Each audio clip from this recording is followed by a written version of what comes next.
6 common features of peer-to-peer businesses.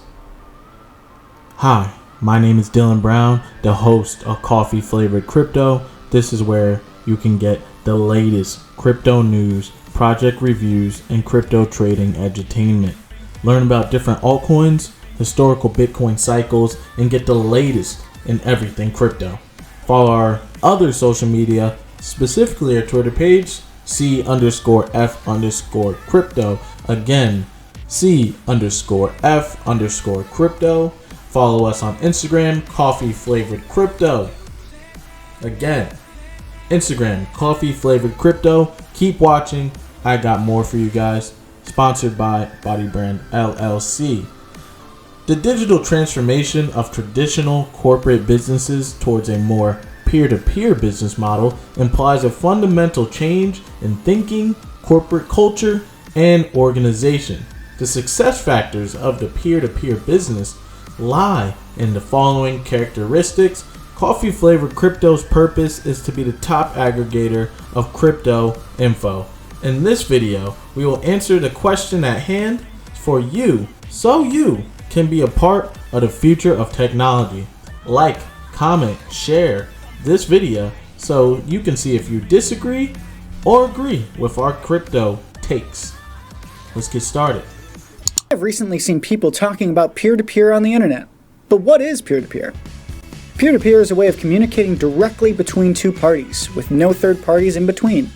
For example, normally, if Ben wants to send a message to Kylie over the internet, the message leaves his device and is pushed to a server. Then the server sends a message to Kylie's device. Using peer-to-peer communication, the message goes straight from Ben's device to Kylie's device, just like a conversation in real life. Once a connection is established between two devices, each device works as its own server and receiver, allowing messages to travel uninterrupted. The first well-known use of peer-to-peer technology was Napster. Napster allowed you to make files on your computer available for other users to directly download. This is significant because it allowed each person to be a digital library for sharing. Since then, Bitcoin was created and gave new life to peer-to-peer systems. Bitcoin is a decentralized digital currency without a central bank that can be sent from user to user on the peer-to-peer network, just like cash in real life.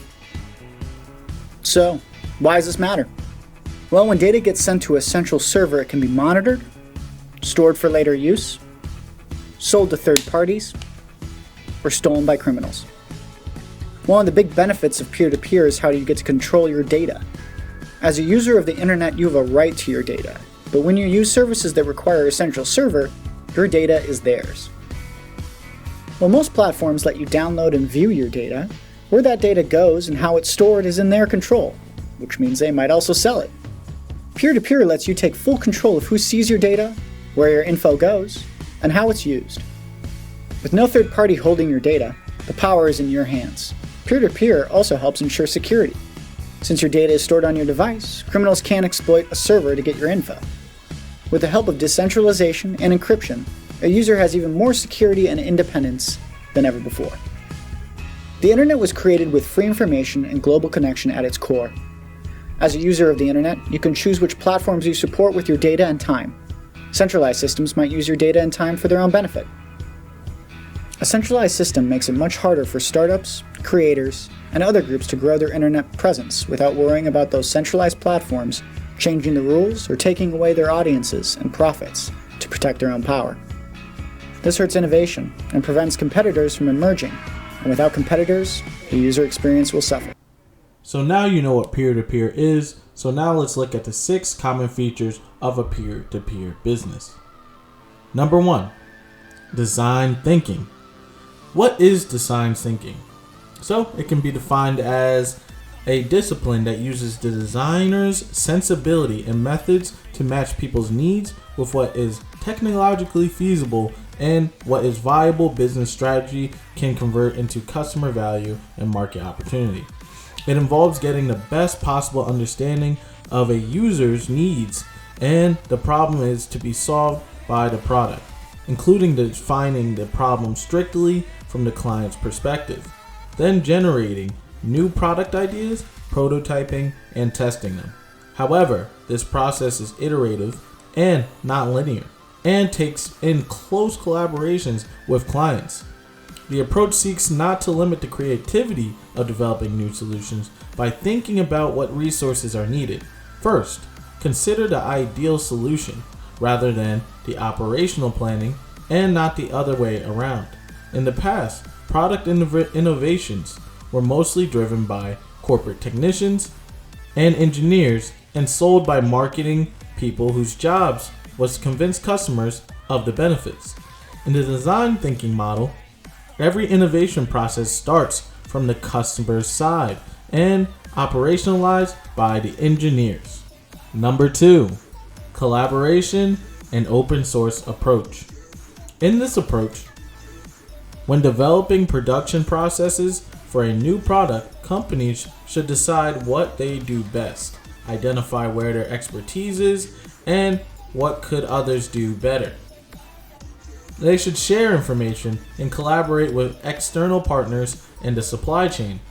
An open source approach allows the development and the production of new products within a network of external partners. It requires a certain degree of openness and an outward-looking perspective in the corporate organization. Collaboration might be an expression everybody has an idea about. However, it is worth emphasizing the difference between collaboration and cooperation. Collaboration implies that a certain aim or goal can be reached only by joint efforts of participating partners.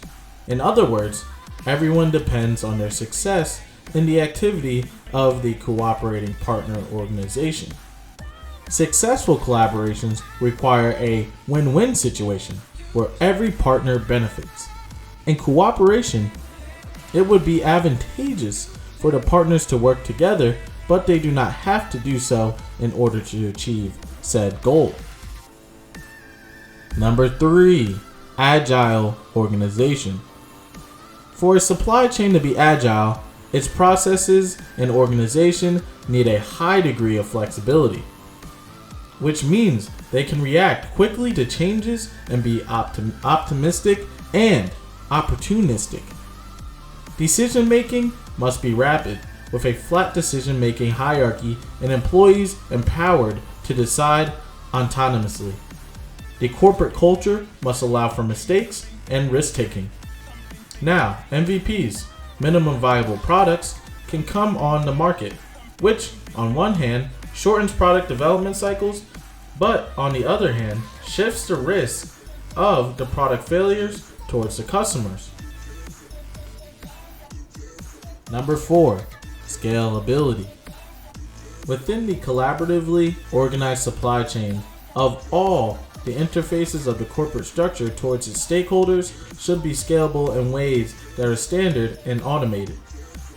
Due to its own capacity constraints, it is probably difficult to reach the point of full scalability.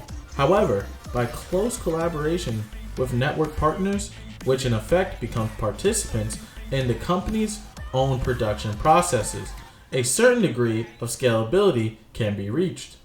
Number 5, sustainability. The new business process design has to be sustainable in the sense that it contributes to reaching the Sustainable Development Goals (SDGs) and aligns with the Global Reporting Initiative's Sustainability Reporting Guidelines. Digitalization has led to a much higher degree of transparency and sensibility of clients and employees to the environmental aspects of their business. People would like to know how much CO2 is emitted in the production and if products are recyclable. In times of shortage of skilled labor, corporate social responsibility becomes a major argument for hiring people. The EU Commission made the first step by requiring reporting of environmental, social, and employee-related human rights, anti-corruption, and bribery matters for EU companies with more than 500 employees. Further steps are expected to follow. Number 6, coherency of digital transformation process. One difficulty in implementing such a process of digital transformation is that CEOs and top managers must lead a coherent process involving all employees and all departments. It cannot be done by an external consultant nor by the corporate's own chief information officer or chief digital officer. Digital transformation is not just about installing new software applications. It is about implementing a new business organization, model, and corporate culture. Obviously, that might be difficult to do while order books are nicely filled and profitability is high, as intrinsic motivation of top management to push for a change might not be high enough to convert the current business model into a new one with uncertain outcome. This is why new businesses will be able to move faster in this peer-to-peer network. I'd like to say one last thing. Blockchain enables much closer cooperation between university teaching, research, the corporate world, and common society. The diffusion process of innovation such as the distributed ledger technology into academic teaching as well as into the working world must be significantly shortened, which means that the boundaries between studying and working must merge more strongly. Basically, learning by doing.